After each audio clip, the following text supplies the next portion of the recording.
Welcome to the Stoic Quotient. We all crave belonging, a sense of being seen and valued for who we truly are.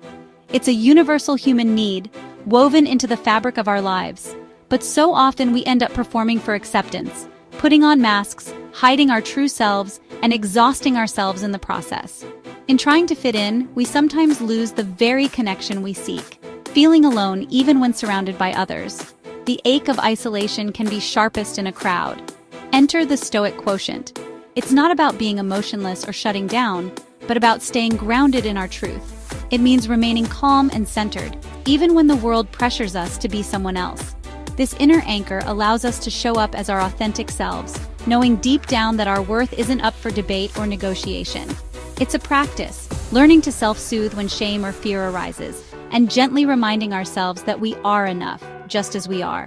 It's about treating ourselves with compassion, especially in moments when we feel most vulnerable or uncertain. When we're anchored in ourselves, we no longer need constant external validation to feel secure or worthy. We can connect with others as we truly are, not just play roles or hide behind facades. Authenticity becomes our bridge to real connection.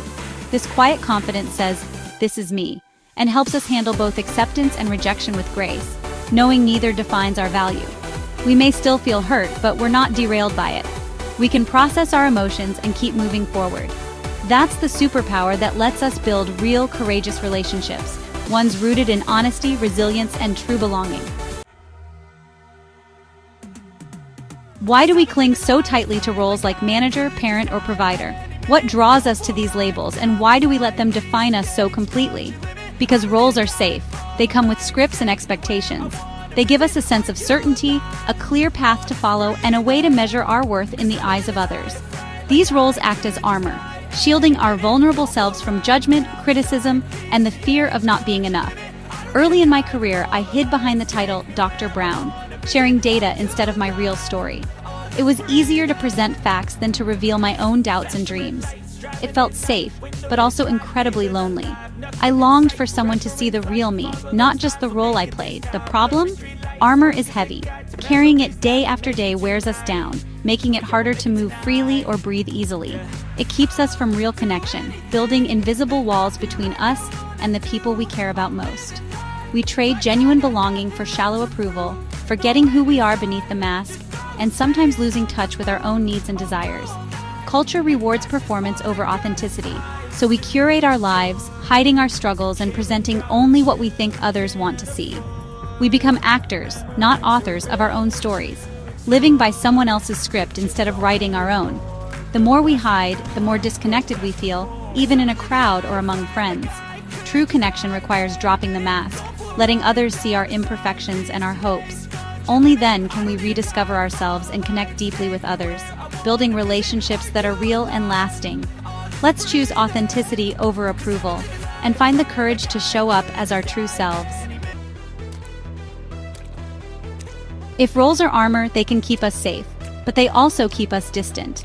We often wear these roles to protect ourselves from judgment or rejection, but over time, they can become heavy and isolating. Vulnerability is the courage to take that armor off, to let others see who we truly are beneath the surface. Vulnerability isn't weakness, it's the birthplace of love, belonging, and creativity.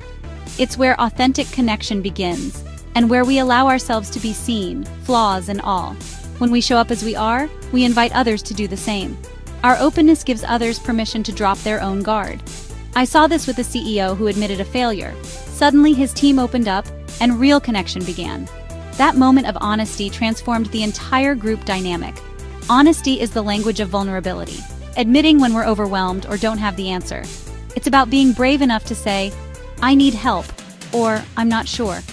This honesty draws people in, building bridges of shared humanity. It reminds us that we're not alone in our struggles. Vulnerability doesn't mean oversharing. It's about sharing with those who've earned our trust. It's a conscious choice, not a reckless act.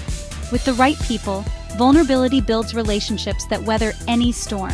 It creates a foundation that can withstand life's challenges. It creates trust, respect, and a sense of belonging.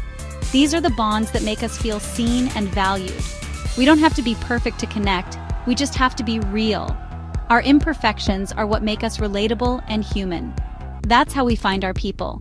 The ones who accept us not in spite of our vulnerability, but because of it. And that's where true belonging starts, when we're finally able to show up as ourselves and know that we are enough. Authentic connections aren't just feel-good, they transform our lives. Strong social ties boost mental health, lower anxiety, and increase happiness. In the workplace, teams with psychological safety are more innovative and productive. When we drop the facade, we channel energy into creativity and collaboration. At home, honesty deepens bonds. Like my friend Sarah, who stopped pretending to be the perfect mom and built real trust with her daughter. The greatest reward? A profound sense of belonging. It's knowing you have people who celebrate your wins and support you in struggles. Belonging is a basic human need, only met through authenticity. When we're real, we find our tribe, and that's truly life-changing. How do we start living authentically? Begin with small, intentional actions. Ask open-ended questions in conversations. Invite real answers, not rehearsed ones. Listen to understand, not just to reply. At work, share a personal story or admit when you need help.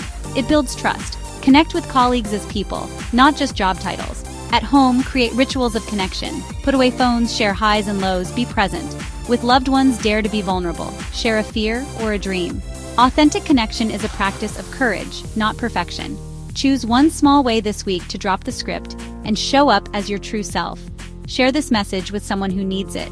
Let's start a revolution of authenticity, one real conversation at a time. If this message resonates, please share, like, and subscribe to the Stoic Quotient.